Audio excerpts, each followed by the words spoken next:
पहला ये कि ये चुनाव भारतीय जनता पार्टी मोदी जी अपने लिए वोट नहीं, अमित शाह जी को प्रधानमंत्री बनाने के लिए वोट मांग रहे हैं। दूसरी बात, योगी आदित्यनाथ जी को अगर ये लोग जीत गए तो योगी आदित्यनाथ जी को 2 से 3 महीने के अंदर उत्तर प्रदेश के सीएम पद से हटा दिया जाएगा। नंबर 3, इन लोगों की पूरी तैयारी है, अगर ये लोग जीत गए तो संविधान को बदल के SC ST और OBC का रिजर्वेशन खत्म कर दिया जाएगा।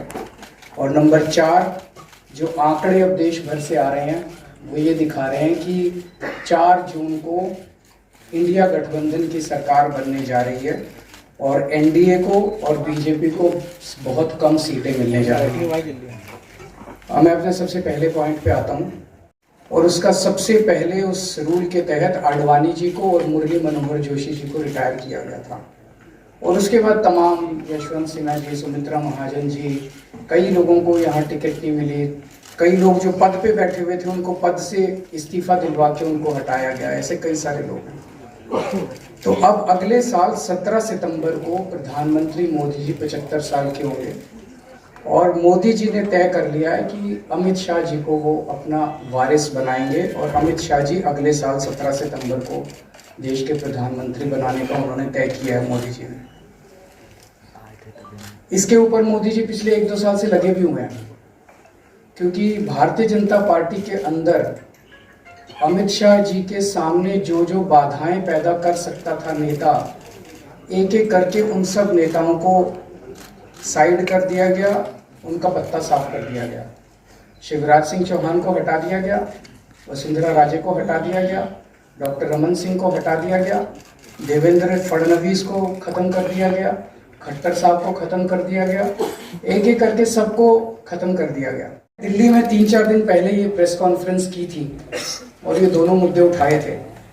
जैसे मैंने मुद्दे उठाए थे तो अमित शाह जी ने और उनके कई नेताओं ने अपनी भावना प्रकट की कि नहीं, मोदी जी को 75 साल में इस्तीफा नहीं देना चाहिए, मोदी जी को 75 साल पूरा कार्यकाल पूरा करेंगे। उन सब की भावनाओं की मैं कदर करता हूं, क्योंकि अपने नेता के लिए जब भी ऐसी बात होती है तो सब लोग सामने आके बात करते हैं। लेकिन बड़ी बात यह है कि मोदी जी ने ऐसा नहीं कहा कि मैं 75 साल पे इस्तीफा नहीं दूंगा, मैं रिटायर नहीं होऊंगा। उनका अपना बनाया हुआ रूल है, और मुझे पूरी उम्मीद है कि मोदी जी का अपना बनाया हुआ रूल है और मोदी जी अपने रूल को फॉलो करेंगे। नहीं तो लोग कहेंगे कि मोदी जी ने ये रूल आडवाणी जी को हटाने के लिए बनाया था, जब अपनी बारी आई तो नहीं। तो मोदी जी इस रूल का फॉलो करेंगे, ये पूरा यकीन है देश के लोगों को कि उन्होंने खुद रूल बनाया तो खुद फॉलो करेंगे। दूसरी बड़ी बात जो हुई कि जब मैंने कहा कि योगी आदित्यनाथ जी को 2 महीने में हटा दिया जाएगा, इस पे अभी तक भाजपा के किसी नेता की टिप्पणी नहीं आई। 4 दिन हो गए, इसका मतलब ये तो कंफर्म करता है कि उन्होंने पूरी प्लानिंग कर ली है और उनके पक्ष में कोई बोलने के लिए तैयार नहीं है योगी आदित्यनाथ जी के। तो उनका हटना अब लगभग तय है कि योगी आदित्यनाथ जी को उत्तर प्रदेश के CM पद से हटाया जाए।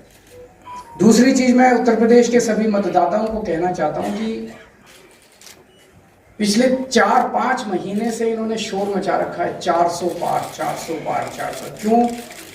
कहते हैं नहीं, मोदी जी कुछ बड़ा काम करना चाहते हैं। तो लोगों ने खोद के पूछा, भाई क्या बड़ा काम करना चाहते हैं, कुछ बताओ तो सही।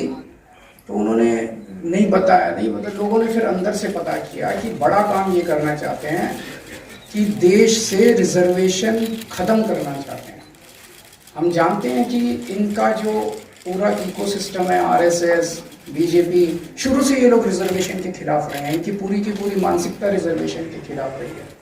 तो मैं सभी लोगों को ये आगाह करना चाहता हूँ कि ये बड़ा काम इनको 400 पार इसीलिए चाहिए क्योंकि ये रिजर्वेशन खत्म करना चाहते हैं। संविधान को, बाबा साहब अम्बेडकर ने जो संविधान बनाया था उस संविधान को ये तार करना चाहते हैं। पूरे देश भर से अब जो ट्रेंड आ रहे हैं वो ट्रेंड ये दिखाते हैं कि भारतीय जनता पार्टी को 250 से भी नीचे, मेरे हिसाब से 220 के आसपास, 3-4 दिन पहले भी मैंने कहा था, 220 से कम सीटें इनकी आती हुई नजर आ रही हैं। आप हिसाब लगा लीजिए। मैं हरियाणा होके आ रहा हूँ कल परसों, हरियाणा में इनकी बहुत कम हो रही हैं, दिल्ली में इनकी बहुत कम हो रही हैं, पंजाब में मुझे नहीं लगता इनकी कोई सीट आ रही है, कर्नाटक में इनकी काफ़ी कम हो रही है, महाराष्ट्र में इनकी बहुत कम हो रही हैं, बंगाल में इनकी कम हो रही हैं, यूपी में इनकी कम हो रही हैं, बिहार में इनकी कम हो रही हैं, झारखंड में इनकी कम हो रही हैं, राजस्थान में इनकी कम हो रही हैं। तो इनकी सीटें आ कहाँ रही हैं? तो इनकी 220 के नीचे सीट आ रही हैं। इनकी सरकार बीजेपी की सरकार नहीं बन रही है, इंडिया गठबंधन की सरकार बनेगी और इंडिया गठबंधन की सरकार जो है वो देश को एक प्रगति के रास्ते के ऊपर लेके जाएगी। इस तरह से जो पूरे देश के अंदर एक नेगेटिविटी इन लोगों ने फैलाई है उसको हम लोग ठीक करेंगे। मैं